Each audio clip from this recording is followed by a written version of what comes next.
Welcome to Satisfactory Design. My name is Nilaus. This is my conclusions based tour of my streaming base, the ones I've been streaming since the launch. 127 hours of playthrough and 95% streamed.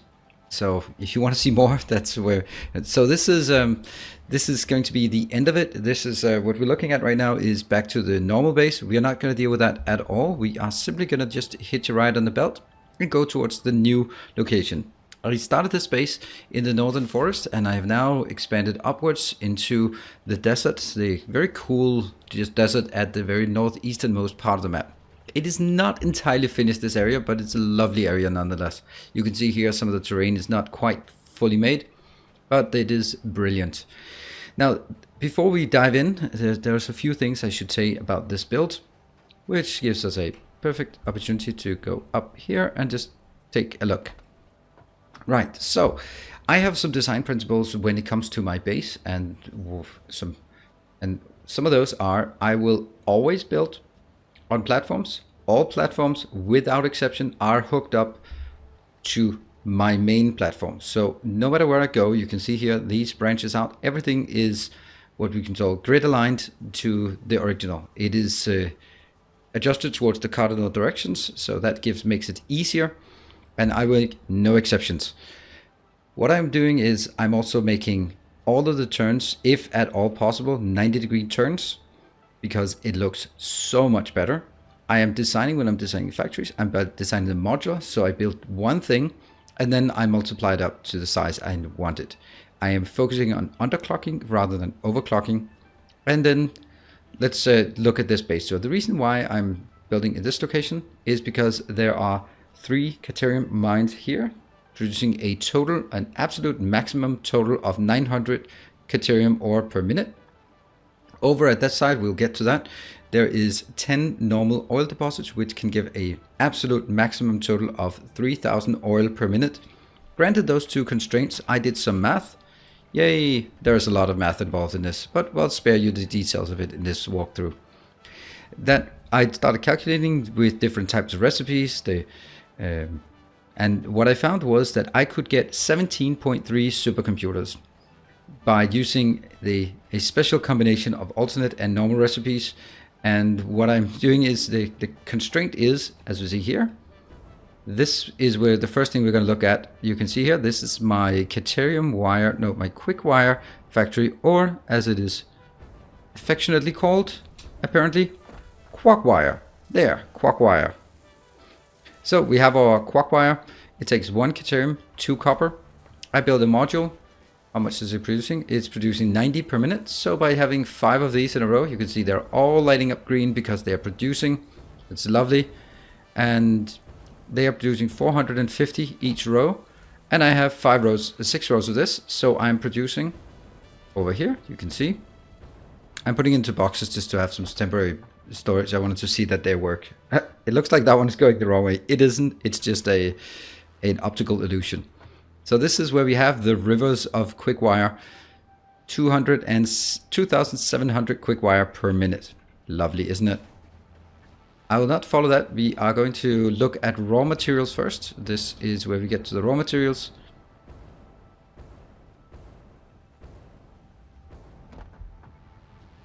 And the next raw material we're going to look at is something as boring as iron. The reason why I'm using iron instead of copper for all my cables is because of 2 constraints. 2 reasons. There's very little copper around here, and all the copper I have available, I'm using it to make the improved Quickwire. So I need some other way to make the mass amount of cable needed. That way is going to be iron. It has the additional benefit that if I want to use screws, and I do need it for one recipe, then I also need just iron, which will make cables and screws directly. So this is 3 boxes. That means we have 3 times 450 iron per minute, all fully operational, all lovely, all going in here. They're going to different locations based on the needs. So 450 in here and 900 in here. The 900 is split, and we'll get to that. So that's the second of the raw materials. The third of the raw materials is oil that's coming in. Yeah, there are a few glitches here, those graphic glitches. I believe this is... Okay, we'll just dive down. This one is oil, and I don't dare go any further down because we need to get our fat ass back up in the platforms. I'm gonna need some verticality to give a good overview of this, but it's a lot. Every single... Please don't suggest this, because every single miner is fully beaconed, moduled, whatever we call it, power sharded to give the absolute maximum. So it's 3000 coming in here. The way it's done is quite deliberate. I'm taking 204, two times. Each one of these can produce 300. So this is 600 because there are two belts. There's 600 more and 600 more. The remaining here are actually split into a different way where there's 400 on each belt because that fits better. We're gonna go up here so we can get a better look at this factory. Like this, yep. Right, so what this is 600 plastic coming in that will be transformed into 450 plastic. That means one fill belt, two fill belts, three fill belts of plastic, 1350 plastic. It's a very, very nice design. It has some quirks here with the parallel lines that is technically clipping, but it looks so awesome that it's really awesome. Yeah. Here we have 400. This one, each have 400 rubber, 400 oil coming in. That will be transformed into 400 rubber. So that's 3 lines here of 400 copper. No, rubber. So we have 3 lanes of plastic, 3 lanes of rubber. And they go into our next build. So let's jump down to this one so we can have a look at what's going on at this location. Even on this, even on my PC, it's actually starting to be a bit strained generating all this. So I think for the future, I think I might want to wrap things up into factories so it doesn't need to generate so many entities, and that'll put a less of a strain on the graphics, because it only draws what that happens all the time. So here again, the design is exactly the same. This is making alternate circuits. I am tempted to call it green circuits because green circuits is a familiar term. 7.5 per minute. It actually, this is one thing that is kind of bugging me. This is slightly overproduced. So these at the end, they are rarely producing. But it goes on and on and on here. You can see it is consuming the inputs, yes. So all of the inputs are being consumed and it goes out here. But the issue is that we are having so many of it. So each row of 10 producing each 7.5, that's 75, 75, 75, a total of 225 circuits per minute from this factory, which is just happens to be. The reason why some of it is done is because I only need 207.6 for this build. So it is slightly overproducing. You can see it fills up here. This one will gradually be filled up, but the latter ones have already been filled up because this belt is full. And that means this one gets half in, this one gets half in, and half in. So this one's only 1/4, and 50 in order to keep this belt running smoothly. So let's go to the next base. Oh, come on. We are going to get some, again, a bit of verticality in order to get a better view of what we're doing here, because this is one of the most beautiful designs we've built. One of, but not the. There we go. This is a computer build. Now, one of the key things that I've seen a lot of comments to from more experienced players during my playthrough is, why am I using computer build and not the Quickwire computer? And the reason is the Quickwire computer is using an absolute crazy amount of Quickwire, and I'm producing these rivers of Quickwire here. This is 2,700 Quickwire per minute, and the whole base is neatly designed to use, wait for it, 2,698.8 Quickwire. So there's 1.2 Quickwire in surplus. And that means if I chose to do these as Quickwire computers, then I would need a hell of a lot more a hell of a lot more Quickwire, which I don't have anywhere nearby. And that would be very, very, like by 2-3 kilometers of belting it in. So instead, I compensate by making few more of these that use slightly more plastic, slightly more circuit boards, and a lot of iron. But iron is not a problem because we have tons of that. So this build here, as you can see, everything lighting up green everywhere. Maybe one of those blinking yellow, but down there at the end, but that's still fine as long as it's blinking yellow.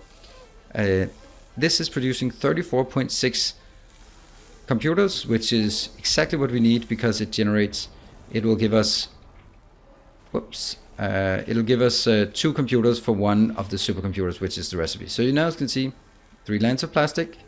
They've not been consumed. They've been consumed a bit here, but this I'm just branching out. So this is this is a full belt. You can see it's running. These 2 are partial belts. They're going to be merged in. And now we have continuing onwards to the next build, which is really where you start seeing why I need so much. Oh, I can make it, right? I can make it. Yes, I can absolutely make it. This is where you see all of the Quickwire disappear. 6 lanes coming in. The 1 lane out here is branching off. It goes underneath here, whoosh, there. But 5 lanes going in. This is the high-speed connectors, which is using an obscene amount of Quickwire. This is where most of the Quickwire disappears to. And that was actually quite a lot. And it needs, I need 51.9 because it needs 3 of these. So what happens here,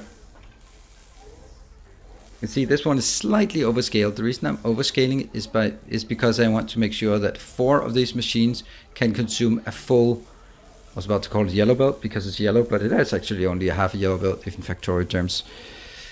So this recipe, again, lots of cables. Everything uses cables, and I just have a tendency to not have enough cables. And that again is more iron being consumed.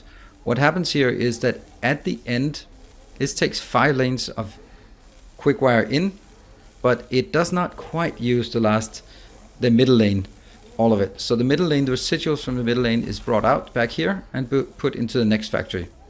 Here we have the high-speed connectors coming out out of the factory, and we are now at a point where we are going to the final piece of the puzzle, the supercomputers, which you can see here. What happens is we have all the things we built. We have the high-speed connectors coming in. We have computers coming in. We have circuits together with Quickwire coming in to this one, making the AI limiters and the plastic as well. The remaining plastic from the 3 lines is merged together and brought in here. That brings us to our final piece here. They are producing 1.74 per minute. That's as close as we get. So it is actually 1.7 or 17.4 production, but it's scaled towards 17.3. So that's what I know it can cope with. The rest is just buffers getting consumed. This one you can see very, very close to being. So this one is not able to build another one, but I guarantee you, before these 34 seconds are up, we will have 1 more produced from over here. Please, please. So maybe look like a, yeah, there we go. And there's another one. Nope. And you can see all of these are lighting up green all the way down. That means they are all producing, which is the key point here. There you go. We got a boost from that belt. And that gets us to the end where we can see how many has been crafted. They're not fast, but there's still a few computers left here. And I have been out there in the world to build more. So that means, from my perspective, this base is complete. I wanted to build this monstrosity. It was just a crazy project I started maybe 50 hours ago on the stream. And we've been building like one of these bits every time. Just keep building more and more and more and more and more. And it's so gratifying to see that all the math adds up. I can just say that I've used a calculator created by someone from the community. And now I am just in doubt about it, but I will link in the description. There's a really cool calculator in order for you to calculate the ratios. It's called Satisfactory. And I used it to calculate this. I messed with the different alternate recipes, and now I proved it 50 hours later. and it just absolutely works. So what happens now? Well, this base is going to be shut down and I'll start a new base. So if you want to see more of my crazy builds, then check it out on Twitch. I'll be streaming this 2-3 times a week, and I will also upload the VODs to YouTube, so you can also check it out afterwards in more sort of bite-sized chunks, lunch break chunks. And that's about it. So thank you to everyone in the community who has been giving me good advice on how to design and keeping me honest about PowerPoint placement, sharp turns, non-clipping issues, all the things that when you're grinding away on something like this, you're so tempted just to cut corners, but I've not been allowed to cut corners anywhere, and I'm so happy with the results. So I hope you like it as well. If you do, I can only say that I hope you like the video, hit the like button, share it with someone else. It's been a lot of work, but it's been a ton of fun, and now it's time to build something completely different, which is going to be my next series with the April release. So thank you very much for joining. Thank you very much for watching, and I'll see you guys in the stream or on YouTube. Thank you, and stay effective.